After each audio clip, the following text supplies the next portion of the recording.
folks, welcome back to Football Digest KE, where we eat, sleep, football, and then we repeat. My name is Nyash, and of course, we are digesting a bit more of the Africa Cup of Nations because it's going on, and it's been a heck of a tournament so far. It looks like an underdogs tournament because, the big dogs, they are being frustrated by the small dogs or the underdogs. I mean, there's some results that you could not fathom them happening.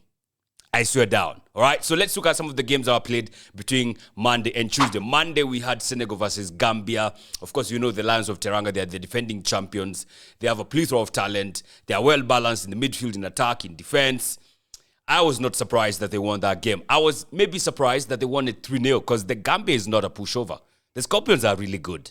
Yes, they are. So them losing 3-0 was a bit, I didn't see it coming, but then again, it just goes to show just how strong Senegal are and just why they may be the favorites and just why they may be one of the teams that will go maybe all the way to the finals or something of that sort. So the thing worth taking away from this is one man like Lamine Camara. Lamine Camara scored a brace. He's, of course, so far the top scorer in the Africa Cup of Nations. I know we're just done one round of group stage matches, but damn. And the goals that he scored were beautiful, man. God damn. It's worth noting, by the way, in the CAF Awards that happened last year, Lamine Camara was the young player of the year. You know, like how we had Victor Osimhen as the player of the year? Lamine Camara was the young player of the year. So, of course, his ceiling is high. He's a fantastic footballer. And, of course, the goals did show. Especially the second goal that he scored. Brilliant. I feel like that has to be the goal of the tournament so far because of the way it was assisted. The turnaround, the skill and the turnaround by Ndiaye, and then laying it off for Camara, and then the finish from outside the box to the top corner.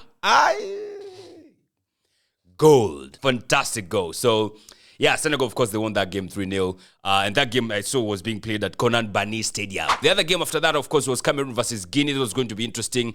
Of course, man like Onana was not going to feature because he got some delays leaving Abidjan to Yamoussoukro where their game was happening. And I understand he went by road. He chapad like 5 hours on the road.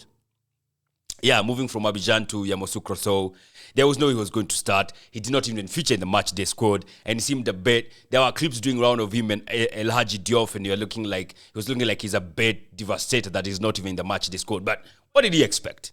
Surely. I was not surprised that he did not feature. I did not want him anywhere near the Cameroonian squad. So, yeah, the Indomitable Lions went up against Guinea. And it was a fantastic match, man. Guinea scoring fast. And then Guinea got a red card in the dying minutes of the first half. Camano had a yellow card that was reviewed by VAR. And they, of course, turned to a red card. And then they went down to 10 men. And then after the halftime, Cameroon equalized straight away. Big goal. Fantastic header by their striker. I can't recall his name. Madigri or something. Yeah, I can't recall the name. So they got themselves level, but they could just not crack Guinea. They could not crack Guinea. And they pushed, they huffed and puffed, but Guinea held on. 10 man. I'm sure the coach for Guinea is absolutely thrilled by his boys, man. Holding on against Cameroon is not easy. Yeah, and Cameroon did not have Vincent Abubakar did not start that game. The same for Guinea. Girassi did not start that game. And Girassi, I feel like he's Girassi is one of the best talents for Guinea. Just like how Vincent Abubakar is one of the best talents for Cameroon, especially when it comes to striking. So that game ended in an 1-1 draw, and I was rooting for Guinea in that game, so I'm happy they did not lose. Then the last game was Algeria versus Angola. And of course, we wanted to see how Algeria will start. You know, Algeria last season, I always find myself saying last season, last Afcon, they did not win any game. Not even one. They dropped out bottom of their group. And then they're going up against the Palancas Negras, and you're thinking, yeah, this is going to be an easy win for Algeria. Easy wapi. It wasn't going to be the case, man. So Algeria, of course, they scored early in the, I think, 18 minutes in. They had the goal. Baghdad Boneja, I think that's how his name is pronounced. Fantastic goal, by the way. He even scored another one, an overhead kick, which was a fantastic one, but it was ruled out for offside.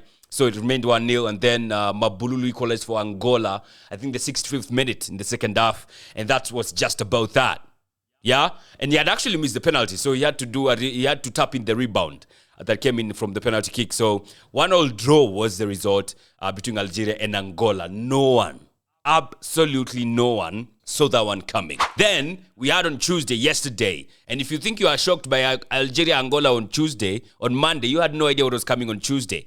So on Tuesday, first game, we had Burkina Faso versus Mauritania. And of course, expected Burkina Faso to win. Burkina Faso have a lot of good players. Ain't gonna lie. They have a lot of good players, so I expected them to win.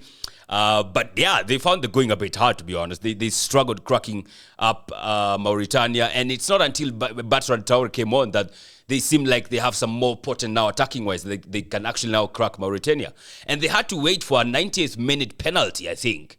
It was in the 90th, dying minutes of the second half. That's when they got the penalty kick, which seemed a bit soft. But it was a genuine penalty, in my opinion. And they got it, and they won that game 1-0. And it's worth noting that this is the first ever win. This is the first ever win for Burkina Faso in their first game in Afcon. They don't win their first games in Afcon. They don't. They always start a bit slow, and then they pick up as the tournament goes on. So this is huge for them, of course. And Traore is one who converted it up to make it 1-0 for Burkina Faso. All right? And then we thought we had seen it all until Tunisia went up against Namibia. The brave warriors of Namibia, they're just something else, man. They held on. Tunisia, of course, is better than Namibia. Tunisia is ranked 28th. Namibia is 115th. Angola, by the way, is 117th. You know, and I think Algeria have a higher ranking, maybe even than Tunisia. So, I mean, the brave warriors, of course, they held on. They played well. Tunisia, I saw they had like, is it 61% possession? And they had nothing to show. Namibia, Mashulile could have actually scored a brace in the first half. He was really good. So down, he had 2 chances of scoring and he squandered them. But, I mean, Tunisia, of course, again, they tried their best. And I understand Tunisia has the best defense coming to Afcon. Yeah, they have the best defense. So you are thinking, the Brave Warriors are going to struggle. This is another one where you thought it's a straightforward win for Tunisia. The Kadijigos, nah, man. They had nothing against the Brave Warriors. The Brave Warriors held on. And then a cross in the second half was put in the back of the net by Hoto. There was no he was going to miss that. And just like that, Namibia recorded their first ever win in Africa Cup of Nations. And doing that against Tunisia, man, they'll be buoyed like crazy. Group F is going to be a crazy one because that's the same group we have South Africa and Mali, right? And, of course, we'll get to Mali and South Africa. So, Namibia, of course, they're thinking, if you go and, we can actually maybe try and beat South Africa. And then we try and get something against against Mali, maybe a draw or something. They can actually qualify as one of the 4 third-placed teams. They can, if they don't lose against South Africa. So, big win for Namibia. And I understand their coach is called Benjamin. I'm sure Benjamin will be absolutely delighted vis-a-vis Kadri. Kadri is the coach for Tunisia. He'll be absolutely delighted by what his boys did at Amadou Gon Coulibaly Stadium. Then, of course, the last one was Mali and South Africa. And this was a precise game of 2 halves. Yeah? Mali started off the first half poorly. South Africa were on their case like crazy. South Africa are playing it from the back. Fantastic football. And of course, South Africa is laden with players from Mamelodi Sundowns. From the goalkeeper all the way. So the first half was all South Africa. It was all South Africa. They had the ball. They played well. They pressed well. They passed it well from the back, in the middle of the park. They seemed really like this team that is actually going to score. They even had a penalty kick. They got a penalty kick, and then Pasita was like, nah, we don't score penalties here. He absolutely squandered it, hit it way over the bar. So that must have been landing Hugo Table Mountains, man, because that was a poor kick, man. And then he tried to, of course, redeem himself. He had a chance also in the first half, but the goalkeeper was having none of that. And the first half went down like that, 0-0. And you're thinking, South Africa, oh my God, you could actually be like 2-0 up here. And then came the second half, and it was all Mali, man. The absolute turning of the tables. It was all Mali, and of course, Mali scored 2 goals. The free kick was a fantastic one. Owe Williams was saving that, and it was tapped in by Traore for Mali. And then again, later, deep into the second half, South Africa caught trying to play it from the back. And of course, there was no way they were going to save that kick from Sinoyuku. Or is it Sonoyuku? They have some crazy names, these guys. Yeah. So 2-0 to Mali. And you're thinking, yeah, that was a bit deserved. They were the better team in the second half. But South Africa, man, they will be ruining their chances. Of course, how they missed that penalty. That penalty could have been a game changer for them. Ain't gonna lie. It could have been a different game if they had converted that penalty. So, yeah, Mali won. Namibia won that group. So we have South Africa at the bottom. And then you have Tunisia. Then you have Mali and Namibia. Both have 3 points. So that group is wide open. Today we have 2 fixtures happening from Group F. We have DR Congo up against... this is the match of the day. It's DR Congo up against Zambia. Yes, that's going to be spicy. And then the other one, you have Tanzania up against Morocco. That's, I don't want to say it's a bit straightforward because I've seen that thing is straightforward so far in Afcon, but I expect Morocco to beat the Taifa Stars. Yeah, I know they are our neighbors here, but I don't think they will get anything against Morocco. But, like we said, this is the Africa Cup of Nations. Anything can happen. Let's see how that's going to go. So today we have DR Congo up against Zambia. That's going to be spicy. And then Morocco up against Taifa Stars. That's happening at 11 p.m. So that's how Afcon has been so far. We are absolutely loving what we are seeing. Let's come back here maybe tomorrow and talk about what has happened in Group F.